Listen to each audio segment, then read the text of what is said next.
వ్యాప్కోస్ నివేదిక మేరకు central water commission సూచనల మేరకు మహారాష్ట్ర ఒప్పుకోకపోవడం వల్ల మన ఇంజనీర్ల రికమెండేషన్ మేరకు ఆనాడు రాష్ట్ర ప్రభుత్వం నీళ్లు లేని చోట నుంచి నీళ్లున్న చోటకు మేడిగడ్డ ప్రాజెక్టుకు రూపకల్పన చేశాం.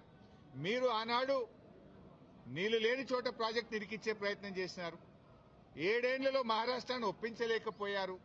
అక్కడ వైల్డ్ లైఫ్ ప్రాజెక్టు కూడా ఉంది. చాప్రాల్ అనే వైల్డ్ లైఫ్ ప్రాజెక్టు కూడా తమ్మిడిహెట్టి దగ్గర ఉంది. వైల్డ్ లైఫ్ ప్రాజెక్టుకు అనుమతి రావాలంటే 10 ఏళ్లు అవుతుంది.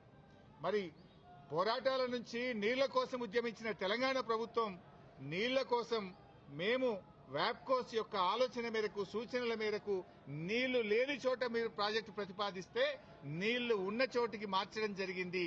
ఎందుకు మార్చామనేది documents, evidences, meeting minutes, central water commission లెటర్లు, మహారాష్ట్ర ముఖ్యమంత్రి రాసిన లెటరు అన్నింటినీ కూడా కమిషన్ కు పూర్తి ఆధారాలతో సహా సమర్పించడం జరిగింది. ఎందుకు మార్చవలసి వచ్చిందో సవివరంగా చెప్పేటువంటి ప్రయత్నం మేము చేయడం జరిగింది.